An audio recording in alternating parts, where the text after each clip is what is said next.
Let's get it. Let's get it. Let's get it.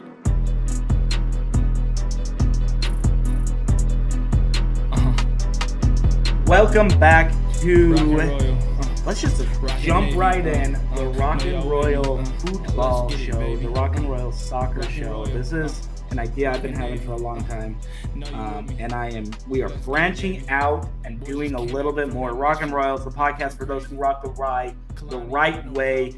And this mini show that I'm calling it, the Rock and Royal Soccer Show, is for those who rock the Y on the pitch, because we all know that BYU is kind of a football school, becoming a basketball school, but it's always really been a soccer school, and specifically a women's soccer school. And what better person to talk about the highlight program of the BYU athletic department, the BYU women's soccer program, than former BYU women's soccer standout herself, Carla Swensen-Haslam. You may remember her as Carla Swensen. She is not Carla Haslam. She is Carla Swensen-Haslam. Carla, thank you so much for embarking on this journey with me. Thank you. I'm super stoked to be here, and I think that this is an awesome idea and an awesome podcast to be able to talk all things footy. Yeah, so we're just gonna do that. I mean, every week you can find us on Apple Podcasts, on Spotify, on Stitcher, basically your podcast platform of choice. I'm working on 100%, but we're currently on like 84% of podcast platforms out there. Hopefully that's good enough. But go find us, download us, subscribe. You'll get a notification, all of those good things. Every week we are going to be breaking down the past week, the week to come, just standout performances, injuries, whatever they may be, unfortunately, on that last part.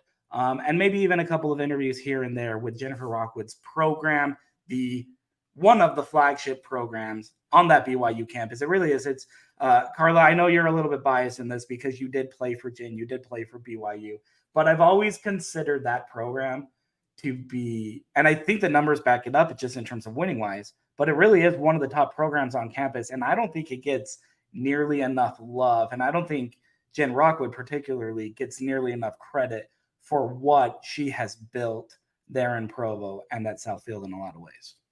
Well, it's definitely a history program. You know, you think of so many of BYU's athletic programs over the last several years have really grown and found success, and that's awesome. But there are very few programs, most of them which are on the women's side, that have been consistently good for like decades. And BYU women's soccer is definitely one of those teams, one of those programs that year after year after year you can count on being really good. Even this year, and we'll get into this a bit more, I'm sure, but even this year it's considered very much a building year in that BYU lost 10 of their 11 starters, and yet I still predict this team to be consistently good. And so it's interesting that you say that, because I definitely think BYU is becoming more and more known as a women's soccer school, even though they do have a big football program and a big basketball program. No, 100%. Let's get right into that, in fact, because this is something of a transition year for Coach Rockwood's side. They lost 11 seniors from a year ago. 10 of their 11 full-time starters are walking out the door. That includes more than a half dozen pros from the NWSL to the new USL Women's Super League to overseas and so forth. So a lot of talent has exited. And there are a lot of BYU fans that I think are maybe expecting this year to be more rebuild. But if you know anything about Coach Rockwood, there's not a whole lot of rebuilding with what she does build. It feels like there's always something in the wings in some ways. We got a chance to see that just a couple days ago. They held their first exhibition match of the season, the blue-white scrimmage. Blue 1-2-1, in case anybody was wondering. So BYU is both simultaneously 1-0 and 0-1, I guess, in the exhibition season. Fortunately, they don't all count, so we don't have to worry about that numerically or statistically. But goals out there by Emma Hamberlin, Savannah Hansen, and then Erin Bailey with a banger of a back post follow-up off of an Ali Fryer deflection that I thought was really big there. Really good to see those two kind of getting on the ball a lot more and just picking up where they left off as well. And let's start with some of the returning players, because there aren't a ton of them, but I think there are enough of returning, maybe a couple of returning starters or even spot starters? Who are some of the vets, Carla, that you're looking at to really take sort of the next step up or the next level in terms of veteran leadership on this roster? Yeah, and I think that's a great question and one that the fans are really looking to. You mentioned Ali Fryer and Aaron Bailey. I think those are probably the most obvious ones at this point because they've got a lot of goals last season, have been playing really well, played very well in the springtime. And so I think they will be, I think your obvious leaders. They play more in that forward position. But there are a few players who are returning who perhaps weren't starters last year, but got a lot of time and who now I think are going to be filling that role. Is one in particular, I think of Sierra Pennock, who again wasn't always a starter last season, but did get a lot of minutes. She almost subbed in every single game and was one of the first subs. And so I think she's going to be taking more of that midfield position and coming into more of a leadership role as well. We can't forget Lynette Hernandez, the one starting player that is returning, the goalkeeper, is arguably your most important player out on the pitch. Good She foundational has, piece to rebuild around, I guess, if you have to. yeah, yeah.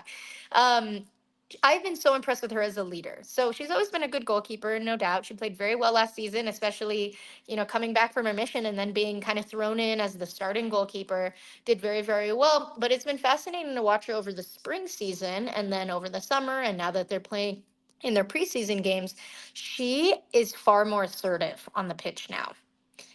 Last season, I didn't see her yelling at her defenders to get back, get on your mark, or if they miss something, yelling at them saying, you got to get that next time. Whereas now I'm starting to see that. And it's a good assertiveness. You need that from your goalkeeper. You need your goalkeeper to be um, a bit aggressive, especially on her defensive line. And so I'm seeing that a lot from her, and that she's just very much taking this leadership stance. And then after the blue and white game and after practices, she takes time to talk with some of her players too. And you can tell that they're talking about the play prior or tactics prior. And again, these are things I just didn't see from her in her first year, but I'm now starting to see now. And so having that first year under her belt, and by first year, I mean first year as a starter, having that first year as a starter under her belt, I think has very much improved her confidence and has given her the green light to step in as a leader and be a commanding presence out on the pitch, which is a great thing to see. You can't have a goalkeeper that's just athletic,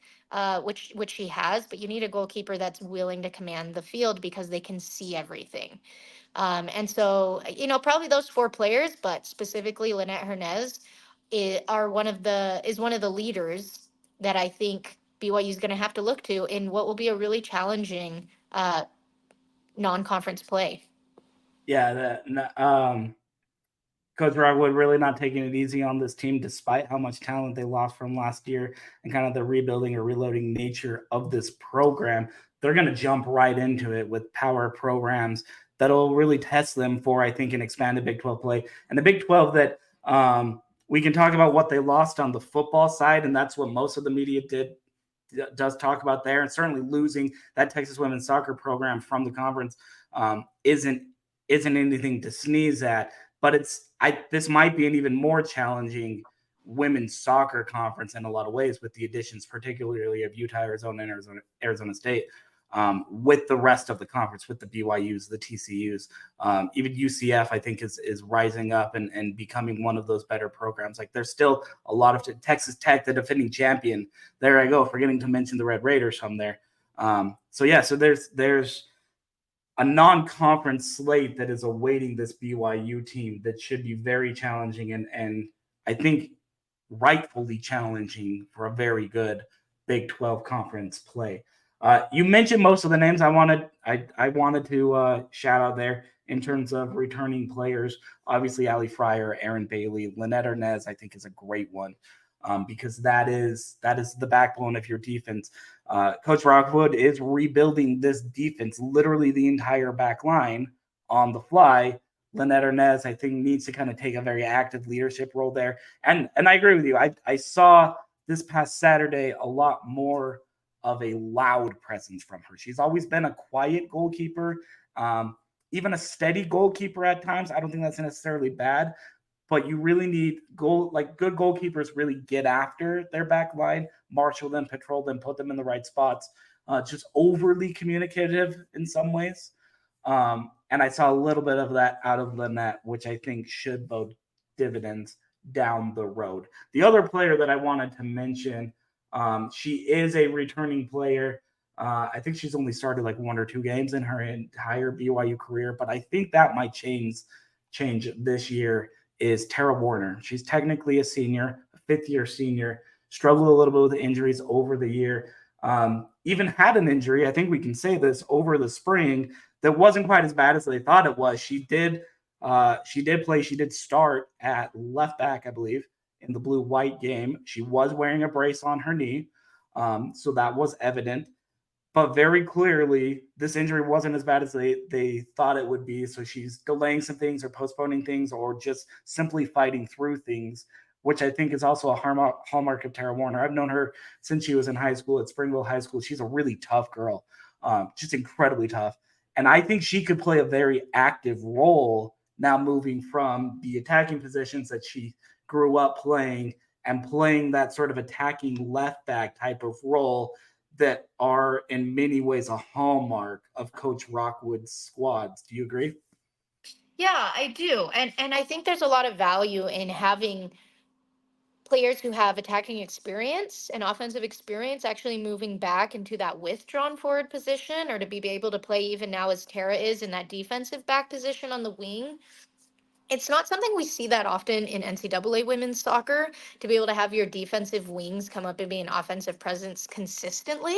You'll see it a couple times a game, but for it to just be part of the strategy is not something you see very often in women's soccer, and it's something that has allowed BYU to have a lot of success. The fact that their defensive wings get into the attack. And the reason for that is because then it throws off the whole numbers game.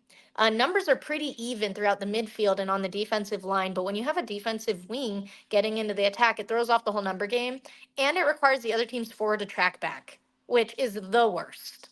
No forward wants to be playing defense. No forward wants to be tracking back, and it forces your opponent to have to do that. And so, in speaking about Tara specifically, I think she's going to be a very much a secret weapon for BYU. I think her and Emma Neff are two players that play on those defensive wings that can get into the attack very, very frequently. And the key is it's going to throw off all the numbers for your opponent. And it's going to force the other side's forward to have to track back and waste gas, waste energy tracking back on you. And so it's great to be able to have Tara do that, and be able to have that offensive background, because then she has no problem taking players on 1v1. She has no problem splitting the seams and trying to, find those who are in the forward role, find them to their feet. And so these are all examples of, I think, tools that Tara Warner has in her tool belt that I think will be really important for BYU, especially when they have so many young players. Yeah. Well, let's look at a couple of those young players as well, and we're not going to go through all of them because between freshmen and incoming Division One and Division Two transfers, I guess we would literally be here all day, and I don't want to have to cut up and edit and produce that long of a podcast, to be totally honest. So I'm being a little bit selfish in there. But let's look at a couple of the newcomers that maybe might have some of the perhaps the biggest impact on this team. And one that I want to start with, I think I'll start with her, and then I'll throw to you a little bit after that. Is I was really impressed with her during this blue-white scrimmage. She looked like she belonged on a college pitch in so many ways, which is really funny because she's only 17 years old. She actually graduated early to join BYU this season. That's Lucy Kessler, the midfielder out of American Fork High School. She is officially a freshman, but she's a young freshman, and she does not play like a freshman in a lot of ways. I don't know if this is an immediate starter right away. Coach Rockwood doesn't do that a lot of times with a lot of freshmen, so TBD on all of that, and I'm not going to get too much into lineups right there. But I think there's a decent chance that BYU fans see a lot of Lucy Kessler this year. They certainly saw a lot of her on Southfield during that scrimmage, and her control with the ball, her passing, she maintains possession exceptionally well, and she involves her defense in so many ways that I think this team could see a lot of Lucy in the immediate games to come right away, right out of the gate. Yeah. I think there's a big question mark in that midfield position. in losing Jamie Shepard and Olivia Wade Katoa. And so you're right. I think Lucy is definitely one of those players who, if she doesn't start, will get a lot of time, will be one of those substitutes to come in. It's definitely very composed on top of the ball. And I think right now that's what you need from your young players is less flash and more composure. Um, and that's not to say there's not an appropriate time for the flash, but that's what you want to see from your freshmen, right? Is you want to see the fact that they can be consistent. I think that's something that Lucy very much brings to the field is she is very composed and she's very consistent. So I'd be interested to see, they track numbers at the end of every game based on touches on the ball, touches lost. And I bet she actually has pretty high numbers as far as touches and completed passes because she's, again, just very consistent. And that's what you want from your midfielders. That's what you want from your forwards. That's what you want from your freshmen. And then, like, the flash, the fun, all seems to come on top of that. It's like laying a foundation for your freshman class. I know recruiting in soccer is just like most other sports as well, where you look less at their high school production and just as much, or very oftentimes more, at their club production, because that's where you see the high level and the elite level kind of formations and tactics and how recruits and prospects can play in a more college-like system. But I do find it interesting, Lucy Kessler out of American Fork High School, potentially replacing a midfielder in Jamie Shepard. Again, I don't know the exact position, so maybe it doesn't totally line up, but where did Jamie play in high school? At American Fork. There may be something in the water in that AF program. I'm just saying. Yeah, I mean, so many, it helps that there's so many good Utah County clubs, right? And so people end up staying in Utah County, which means they go to Utah County high schools, right. Such as AF. So yeah, it's been cool to see so many of these players through the high school days and then, commit to BYU either in their freshman, sophomore, sometimes late junior year, and be able to see them bring so many of the same styles of play, but also change and adapt so much when they come to play at the college level. Carla, who's the kind of the top newcomer that you're looking at, whether it's a freshman, maybe a transfer somewhere in there, somebody who you think BYU fans should probably get to know a little bit sooner rather than later? Yeah. I was also, yes, I can think of several. I was impressed with Madden Summers in the game. I also felt like she played more in the midfield. She's a defender traditionally, but actually found herself floating a little higher, which is always really great to see from a young freshman and also from a defender. So I think she's someone that the squad will have to look to, being so young. And like I said, just very confident on top of the ball. So I think she's out of the freshmen a player that the fans should keep an eye on. There are some returning players who maybe didn't get a ton of time last year, but are now, I think, going to make their way. I think of like Avery Frischneck. She's not a freshman. She's not new, but she's going to get way more time, I think, this year playing on that defensive line. I think she's another player that fans should maybe don't know as well, but should be looking for, in this upcoming season. Like, so many new faces. And I think what's awesome is the names that we've said here today, Sean. No doubt I have high hopes for them, but I think there will be a couple of players who surprise us, who we're not mentioning now, and who in 4 and 5 games we will start talking about more and more. And I think that's really exciting. I think because so many players have left, it just leaves this open vacuum for players to step up and make a difference. And I'm excited to see who those couple of players will be who end up being, really successful or stars for this team, who perhaps we underestimated or didn't think of at the beginning of the season. I'm really glad you mentioned Madden Summers there. Hermana Summers, as I like to call her, freshly returned from the Puebla North mission of the LDS Church. Her and Mackenzie Vance, the transfer out of UCLA, are the two new incoming transfers that I was most interested in watching, and they were everything I expected, and probably then a little bit more so. Man, for the way that she fit in, playing sort of a high center back role, like you mentioned, floating a little bit in the midfield. And then I think Mackenzie Vance could take up a lot of minutes that I quite frankly thought would wind up going to Ellie Walbrook before that unfortunate, devastating ACL injury that she suffered in the spring. So, but I do think that Mac can slot right into those minutes. and be a big part of this club going forward. One of the transfers that I didn't think I would notice quite as much, Mia Curry, out of the Division II transfer out of Claremont McKenna College.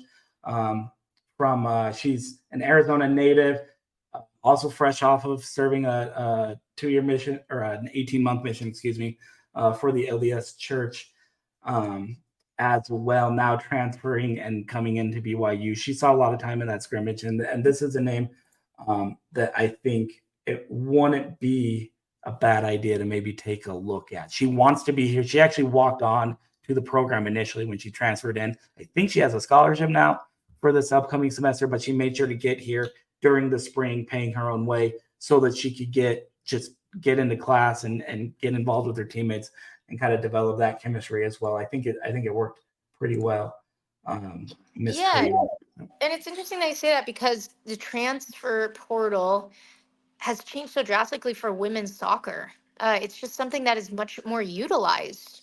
And we saw that originally with Brecken Mazingo and Ellie Walbrook coming from UCLA, now Vance coming from UCLA. And you mentioned Curry. We talked about Savannah Hansen, who got a goal in the blue and white game, right? These are all transfer students, and it's just becoming far more, a far more well-known practice. I just feel like when I played, you'd have 1 or 2 transfers, whereas now people are transferring all over, and part of that has to do with NIL deals, part of that just has to do with recruiting.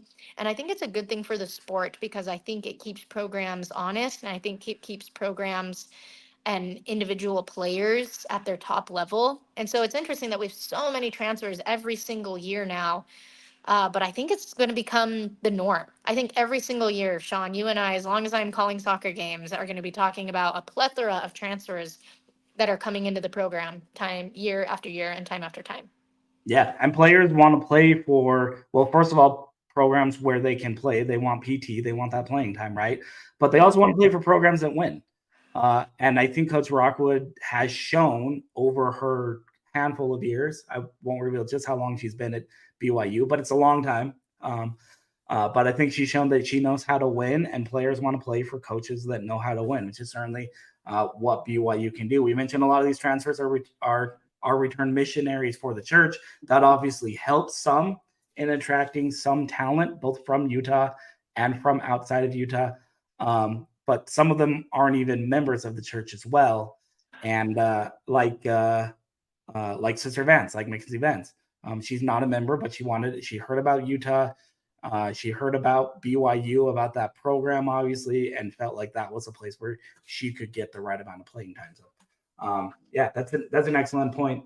I don't think the transfer wave is ending anytime soon. And I honestly really like the way that BYU is utilizing the transfer portal, where they're not overly reliant on it, but they know that it is there and there are plenty of options for both immediate players and also developmental players as well to work through their system as well.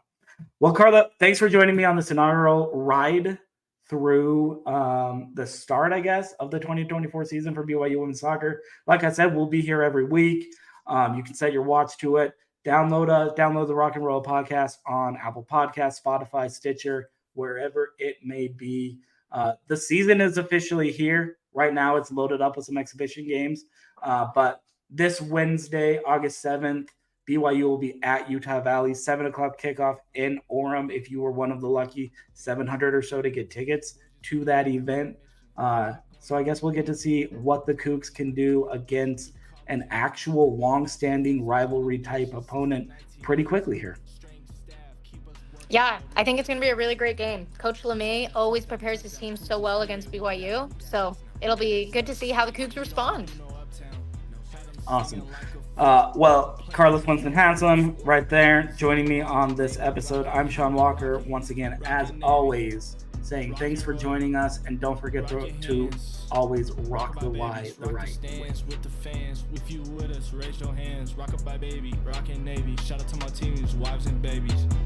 Rockin' Royal, rockin' Navy. Know you with me, let's get it, baby. Rockin' Royal, rockin' Navy. Know you with me, let's get it, baby. We going long, like a cougar tail. Defense hitting hard like some seashells. Get into the green, I ain't talking kale. Boy, that team up north, man, but oh well. We getting jiggy.